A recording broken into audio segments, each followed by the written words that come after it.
This is a picture again. You can see very clearly all the impressions on the inferior surface of the liver. Gastric impression, tuberomentale, then porta hepatis. This is fissure for ligamentum teres.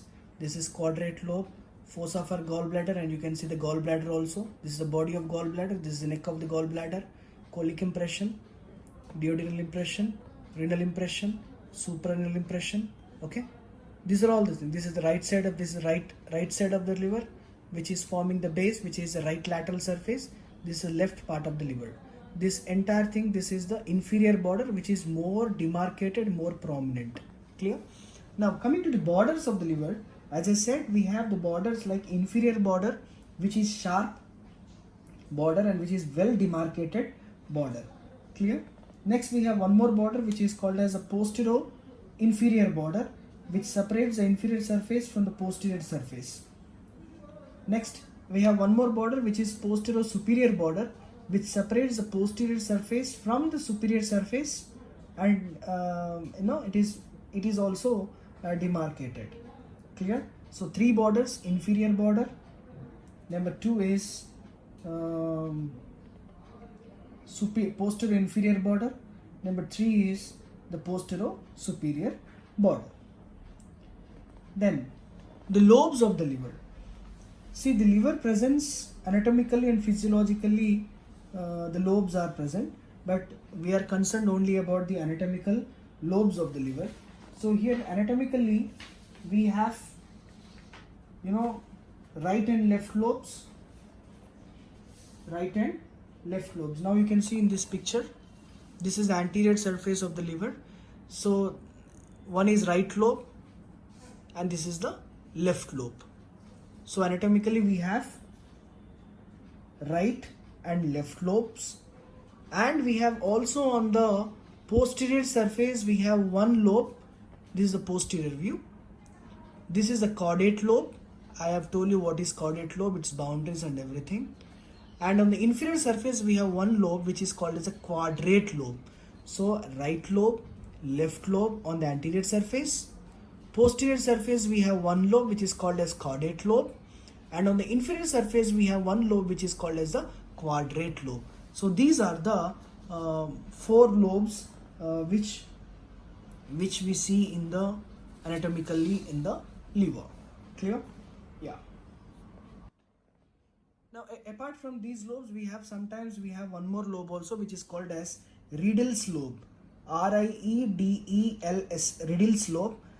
This is sometimes a tongue-like projection arises from the lower border of the liver, which is called as Riedel's lobe. Coming to the fissures of the liver, if you see, a non-peritoneal fissure of H-shaped fissures are seen on the inferior and posterior surface of the liver. If you see a capital H, if you see here like this, the fissures are like this, the capital H.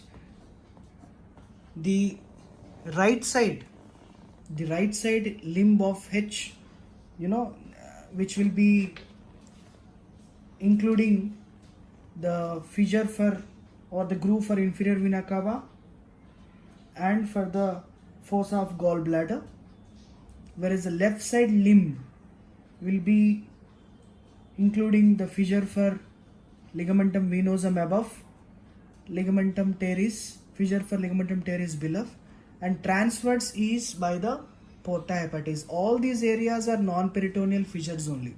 So right side above is groove for inferior vena cava, below is by the fossa for gallbladder, left side limb of H, above is by ligamentum venosum, below is by the ligamentum teres, and the horizontal limb of H, which represents this transverse, which is called as a porta hepatis. These are all the fissures which you see on the posterior and inferior surface of the liver.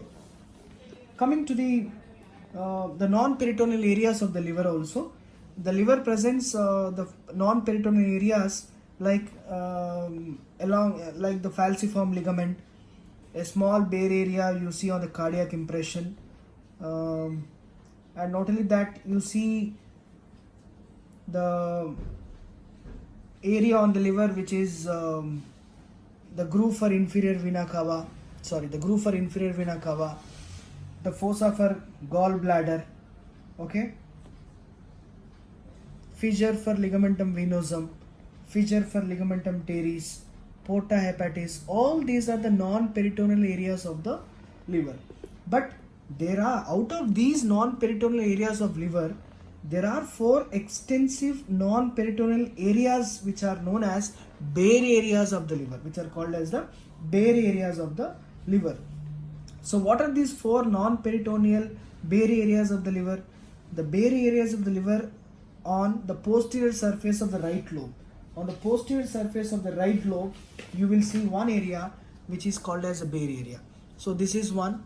On the right side, you are seeing one area which is called as the bare area, number 1. Number 2 is a small bare area on you see on the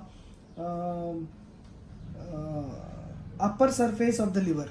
So on the upper surface of the liver also you see a small bare area also can be seen. Clear?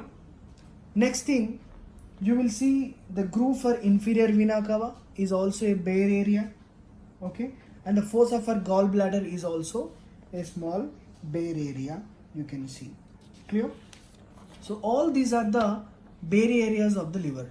So on the right side, you will see one. On the right side you can see a bare area, fossa for gallbladder, fossa for inferior vena cava or groove for inferior vena cava, you will see a bare area. Fossa for gallbladder is non-peritoneal, that is also called as a bare area. And on the upper surface of the liver is also a small bare area can be seen. That I can show you here. This one.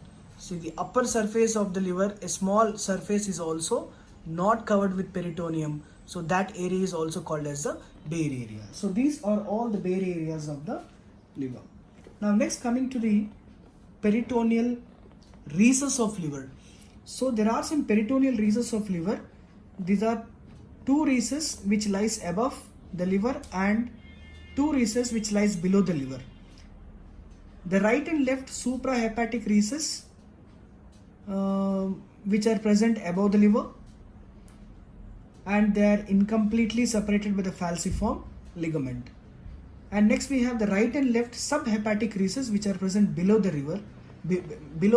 liver. And this right subhepatic recess, also known as hepatorenal pouch of Morrison. The right subhepatic recess, also known as hepatorenal pouch of Morrison. It is the most dependent part of the peritoneal cavity in upper abdomen. Okay, and coming to the ligaments of liver. So here there are some ligaments. So ligaments of liver are like, falciform ligament. As I said, the anterior surface of liver is dividing this liver into left lobe and right lobe by this ligament which is called as the falciform ligament. This is a fold of peritoneum which is a falciform ligament, and this falciform ligament, it is sickle shaped ligament which is connecting the liver to the under surface of diaphragm and anterior abdominal wall. So this is sickle shape, this is double layered, it connects the liver to the diaphragm and anterior abdominal wall. And not only that, this is dividing the liver, anatomically the right and left lobes of liver, anatomically the right and left lobes, or this is the right lobe, this is the left lobe. These are divided by the falciform ligament. Clear? Then coming to the coronary ligaments. The coronary ligaments, which are it is connecting the bare areas of the liver with the diaphragm. It consists of 2 layers, upper and lower. You can see this is one coronary ligament, layer of coronary ligament. This is one layer of coronary ligament. Okay, and these are connecting the, it connects the bare area of the liver with the diaphragm. Okay. Next, we have the triangular ligaments also. The right triangular ligament. This is the right triangular ligament. So the both layers, when you see the both layers of coronary ligaments, they are continuous with the right triangular ligament. The same way, the both layers of left coronary ligaments will join to form the left triangular ligament. So the right triangular ligament, it connects the right lateral surface of the liver to the diaphragm. Clear? Whereas the left triangular ligament, um, it extends from the upper surface of the left lobe. Yes, it extends from the upper surface of the left lobe to the diaphragm. So this is right triangular ligament, this is left triangular ligament, and these pink colored structures, these are the coronary ligaments. And this is the falciform ligament. So falciform ligament, coronary ligament, and right triangular, left triangular ligaments. These are all the ligaments which are the folds of peritoneum, which are the reflections of the peritoneum, which forms the ligament. Apart from these, we also have the true ligaments. The true ligaments are the ligamentum teres hepatis. That you see on the posterior surface. Now this is ligamentum teres hepatis. This is a true ligament. This is ligamentum teres hepatis. Now this ligamentum teres hepatis, it is a remnant of left umbilical vein that I already mentioned. It is a remnant of left umbilical vein. It extends from the umbilicus to the left branch of portal vein at the porta hepatis. Clear? And number 2 is ligamentum venosum.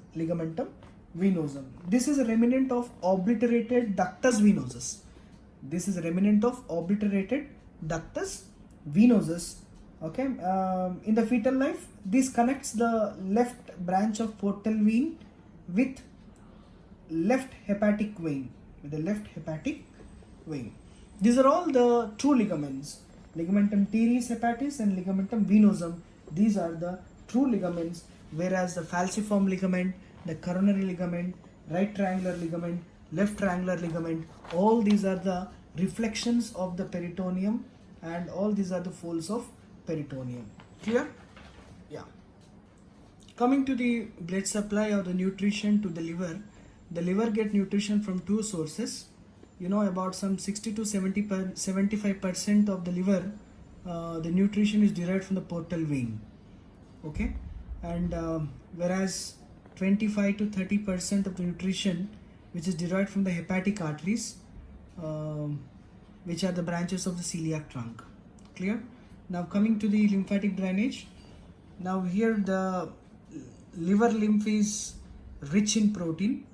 So lymphatics of liver begins around the portal canals in the space of Mal, and the lymphatics of the liver consist of two sets, superficial and deep. The superficial lymphatics are like most of the lymph vessels from the posterior surface and adjoining parts of superior and right lateral surfaces accompany the inferior vena cava and drains into anterior and intermediate groups of supradiaphragmatic lymph nodes. So posterior surface, superior surface, right lateral surface will drain into the supradiaphragmatic lymph nodes, and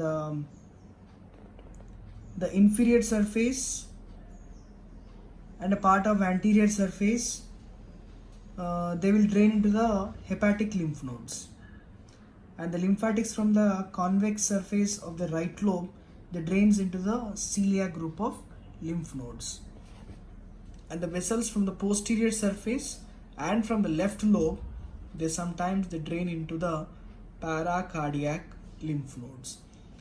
And coming to the deep lymphatics, which accompany partly with the hepatic veins and partly with the portal veins, and terminate respectively into the supradiaphragmatic and hepatic lymph nodes. This is all about the lymphatic drainage of the liver. Coming to the clinical aspects or clinical anatomy of liver, if you see, the hepatitis, itis means infection. So hepatitis is nothing but which is inflammation of the liver. And in hepatitis we have different types of hepatitis like hepatitis A, B, C and D also. And next thing we have one more condition which is called as hepatic encephalopathy. In this hepatic encephalopathy, it is caused by the accumulation of the toxic substance in the bloodstream. So when the liver is non-functioned, the bloodstream will contain more amount of toxin substance, and that causes coma also, and condition is called as hepatic encephalopathy. Due to the non-functioning of the liver, this condition is seen. Next, liver is the regenerations of liver. Liver is nothing but the liver is the only organ in the body which is capable of natural regeneration. So regeneration of the liver transplantations. Okay, it is done in case of the damage of the liver, like in liver cirrhosis, or in case of hepatitis C, where you see the chronic liver damage, which leads to scarring and the liver failure, which is due to the more amount of consumption of alcohol or some hepatitis condition, where we see the transplantations will be done. Hepatomegaly is nothing but enlarged liver. This is also due to the consumption of the alcohol. Then fatty liver is one more condition where there is an increased amount of building up of fat, the condition which is called as fatty liver, and this fatty liver is seen in obese people and in diabetic people and in the alcoholic people. So all these are the things which you can add up in the clinical aspects of the liver. So this is all about the liver. I hope you understand. Thank you.